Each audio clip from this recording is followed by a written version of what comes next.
Hi, I'm DJ Rad Key, and welcome to what is now my 68th vlog in the series. It is Friday, August 31st, 2018. I do have school at Scratch Academy, and I do want to do a vlog about podcasts today. I've done podcasts. I actually had 6 podcasts that I put up on SoundCloud. They were recorded, the first one was recorded June 27th, and my final one was recorded July 25th. So over that amount of time, I was able to actually pump out 6 episodes. I recorded 2 the first week, and then 1 every week. And last episode with David Paul and Mike Wise and my manager Gabe, we actually recorded 2 hours of material and cut that into 2 episodes. So there were your first 6 episodes, and again, they're all available on SoundCloud. I believe as the episodes progressed, they got better. The first one was pretty raw, just based on where the mics were positioned. Johnny Doe's constantly saying, you know, I know. Things like that are that's bad habits. This second podcast with Shinobi was he talked way too quiet. He had poor mic control. Again, I'm not trying to knock Shinobi or Johnny Doe, but I realized that they just weren't strong guests based on their ability to control the mic and to use what they have in front of them. So guests that were strong, though, I want to bring back. Joe Campo. Joe Campo was an amazing podcast. Joe Campo is not a DJ. Joe Campo sells tacos, and he also is a stock trader. Stock trader by day, taco salesman by night. He was a great podcast guest. I could have him on again. And again, so that pulls away from my original idea of what the podcasts were ideally I wanted 4 DJs in a room, myself and 3 other DJs talking about DJing. And I realized that's really, really hard to put together. So I'll bring back guests like Joe, and I'll bring back guests like Brian Shaw. Again, Brian Shaw is not a DJ. He's a taco salesman by day, and he's just a good guy, I guess, overall good guy. And he is very musically knowledgeable. He's very well spoken. He was great on the show. He was great with the mic. He was great working with Joe, whose personality basically overtook the show at one point, but I think between the 3 of us, the dynamics were great. So I'm going to go look back at the old episodes and find out what I did right and did wrong. Improve things, obviously, make things better. A few adjustments that I'll need to make are the scheduling. Instead of trying to do a podcast once a week, record 2 podcasts every month and then break those up. So I'm going to record at least 2 hours. I felt each of my podcasts could have gone 2 hours, and with a little bit of tweaking and improvement and adding audio. That was another thing I wanted to do, is I want to add audio.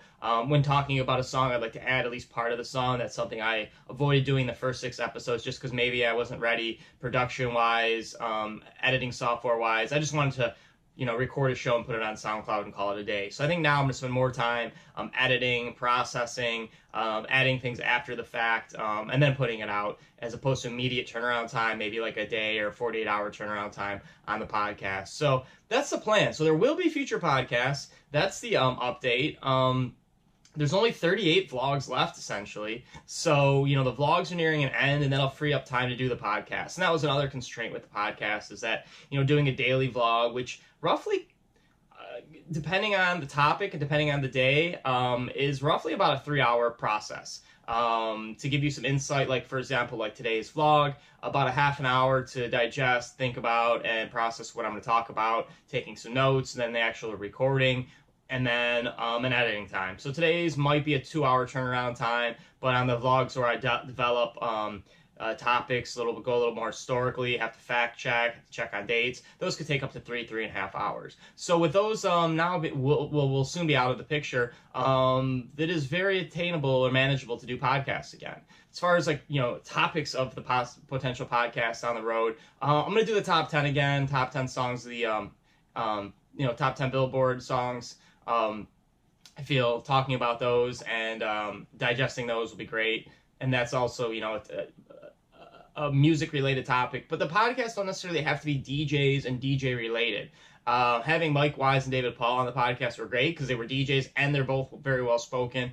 We could have talked about subjects outside of music, and maybe that's a direction I'll go to, is maybe we'll have a podcast about sports, we'll have a podcast about politics, we'll have a podcast about different topics on different people. So for me, it's going to be more about finding a quality guest as opposed to finding a topic and fitting a guest into that topic. And that's kind of what I felt I maybe did wrong with the first group of podcasts, was, okay, I want our first episode to talk about just DJing, and I brought along 2 guys, and 2 DJs producers, Johnny Doe and Catch and Flow, and Catch and Flow is more of a producer. So then we start talking more of the producer aspect. So again, the next episode was Shinobi and DJ Immortal, and DJ Immortal was great on the mic. Shinobi struggled. I'll try to have Shinobi on again, but he's gonna have to improve his mic game.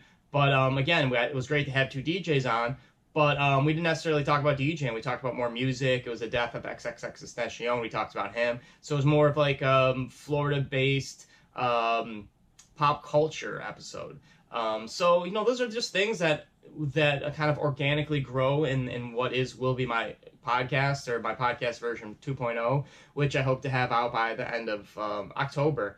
As the Academy wraps up and as I make plans post-Academy, I think the podcast will definitely be in these post-Academy plans. I also have been able, since beginning the podcast, been listening to other podcasts, and I've gotten much better ideas and concepts now 2 months later than when I first started. And a lot of that is due to a shout out to the guys at the Reflections of a DJ podcast. It's ROAD podcast. That's what they go by, but it stands for Reflections of a DJ. And they're 4 DJs based out of Las Vegas. They're not all originally from Las Vegas. 2 are from New York, one's from LA, and one's from San Francisco. But they have an amazing podcast. They run 2 hours. They do very little editing. I think they just run a straight show. No fancy introduction, no fancy conclusion. Just 4 guys, and usually 1 to 2 other DJs on the show. And we're talking big names, like 4 Color Zach, and Scooter, and Scissorhands, and Audio One, and DJ Vice, and the list goes on and on. Like DJs that are respected, some of the biggest DJs in their cities, big DJs in Vegas when they come to Vegas. So they've got quality and quantity and talent and enough people to go around and say stuff. Now, to hold a podcast with 6 people on air, that'd be a little bit overwhelming for me as far as a studio setup and volume control and mic control, because they've got that down now. They've been doing this for over a year. But for me as a newer podcaster, I'd probably want to still limit it to 4 guests. I feel having 2 other guests on is awesome. I would love to have a permanent co-host. I would love to find somebody that would want to be on every week and be a sidekick to what is the DJ Rad Key show, and then interview 2 other people. So having 4 people on would be the ideal scenario. Again, that's hard to coordinate with time and travel, and other people having other commitments and other jobs. It's hard to pick that one, 2-hour slot in everybody's week that we can all meet up. But it's just going to have to be done. I'm going to do better in scheduling and planning and making sure that I can accommodate the guest time constraints. But yeah, the 2-hour podcast will work. It works for Reflections of a DJ. And if I do use Laid Back Luke's vlog as inspiration and guidance in my vlogs, I'm using their podcast and inspiration. And I'm not hacking. I'm not copying. I'm just using what they have and making what they have work for me as well, because they are experienced DJs, and my show is not going to have 4 DJs on it talking about DJing every time, and I'm not going to have famous DJs on it. I like to have famous people, or maybe local celebs, or even athletes, or local entertainers, or whatever it might be. So the podcast could evolve into just a Florida-based podcast on entertainment, as opposed to just DJing, which it originally intent was. But to have DJs on would be great. I still want to have Sean Charsley on. I have not yet had a podcast or a vlog about him or on him, and he's one of the most interesting, entertaining guys in the nightclub business that I've ever met. And he's down at the Golden Nugget now, just killing the game. So shout out to Sean Charsley. Got to have you on my podcast when they do get fired up again. So they will be back. We'll be back live, and as always, you'll have your vlogs daily through October 8th. That's the last day of class, and that'll be my last vlog. So I still got 38 left, and hopefully keep you entertained 38 more times. But again, see, all that is DJ Rad Key on djradkey.com.